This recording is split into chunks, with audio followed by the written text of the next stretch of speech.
residential care home, and the way that they're fundamentally different is the level of care that is provided.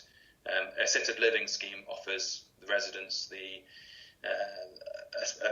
relatively high level of independence. They have their own lounge and kitchen facilities and can, reasonably speaking, kind of live an independent life. The type of care that we're proposing to provide is much more intense than that offered as assisted living scheme. And as Chris went through in terms of the drawings, the layout of the scheme is such that a resident will have a bedroom and they'll have kind of an ensuite facility, but then there are a significant number of communal areas, and obviously in terms of the level of care provided, that results with a higher proportion of employment generating uses, nurses on site and so on. So that's the kind of the main distinction between the two types of care.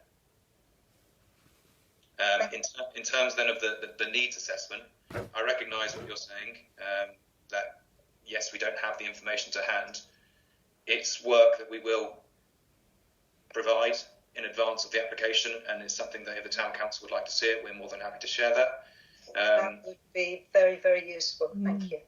And I think my point stands that we're engaged with a care provider who is extremely interested in taking this site forward, and once the contracts are exchanged, on the basis planning consent is granted, they will take this site forward and deliver a care home. So to get to that stage of the process, the care provider is going to have done their research. They will know the area. They are the experts in this. They won't enter into a contract which will be at significant expense to them unless they're reasonably, if not totally confident in the need for a care facility.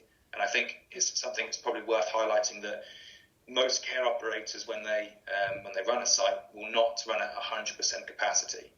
There is a kind of an ideal number between 80 and 90% that they operate at. So it's not necessarily saying that 64 beds are going to be used at all times. Most care providers have a threshold that they use, and it's set below the 100% occupation. Thank you very much. Thank you. Thank you. Paddy.